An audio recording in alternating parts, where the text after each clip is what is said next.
Tay, Hmm. ba't tayo naghiwalay ni Mama? Anak naman.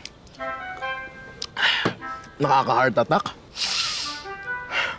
Sabi ni Lola, nung naging chef ka daw, iniwan mo kami ni Mama. Kaya daw minalas ka. Napunta ka sa presinto. Bidang-bida naman pala ako sa kwenta ng lola mo. Siguro nga, minalas ako. Masyado pa kasi kaming bata nun eh. Hindi namin alam yung mga gusto namin sa buhay.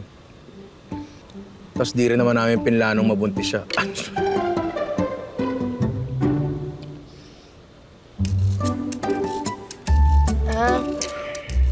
Kaya pala hindi niyo ako pintahan nung nakalabas kayo ng presinto.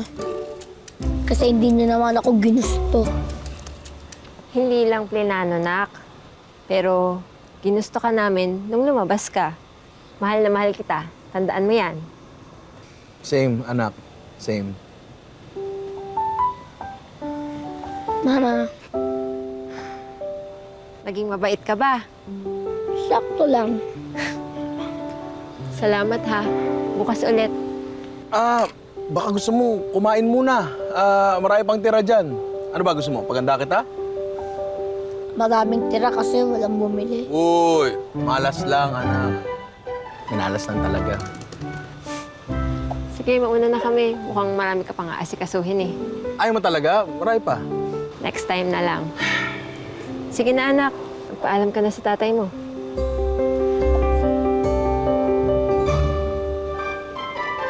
Ang lamig ng gabi. Ingat kayo. Love you, nak.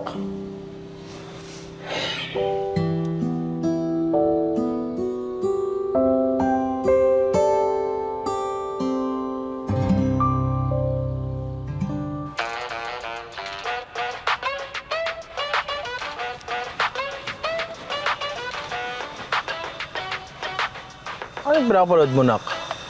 Yan ba yung bead clock? Ano mo, lagi ko pinapanood yung mga ganyan mo, ha? Yung mga paganyan-ganyan mo. Pinapanood ko lagi yun. Oo, di ba? Sa akin ka talaga nagmana ng moves, eh. Paganyan-ganyan mo.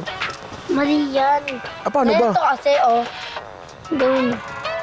Mahirap yan, ah. Kakaiba yan, ah. Ganyan? Okay, ito. Mahirap yan, ah. Hindi ko alam yan, ah. Hindi ah. Sige pa ka, paano pa ba? Nakulong daw yan eh. Ex-convict. Talaga? Kaya pala ganyan yung itsura. Mukhang masamang tao. Kaya na naman kung nakulong. Nadamay lang siya sa boss niya. Ha? Kaya nga ngayon nakalaya na siya, oh. Kayo ang totoong bad kasi nagmamarites kayo. Sabi ni Mama, ang mga Marites at Pablo pupunta sa impyerno. Thank you, nak, ha. Pero, ano yung Pablo? Pablo, yung lalaking Marites. Paring sobrang daming kwento. Di ba pala alam yan? May ganun pala, anak. Ay, ako. Owen, anak. Gusto mo bang matuto magluto? Talaga po? Oo. Pangako ko sa'yo dati yun, di ba? Gagawin kitang sous chef. Sous chef? Ano po yung sous chef?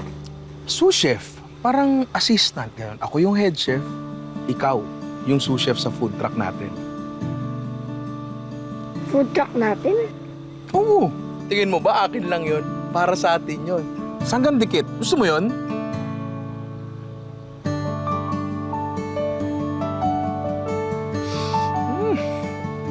Kamusta ang baby ko? Mama, tuturuan daw ako ni tatay na maging sous chef. Ay, we? Pero paano yan? Nakahanap na kasi ako ng kapalit ni Inday. Baka sa makalawa, pwede na kitang iwan lang sa bahay. Ma, huwag muna.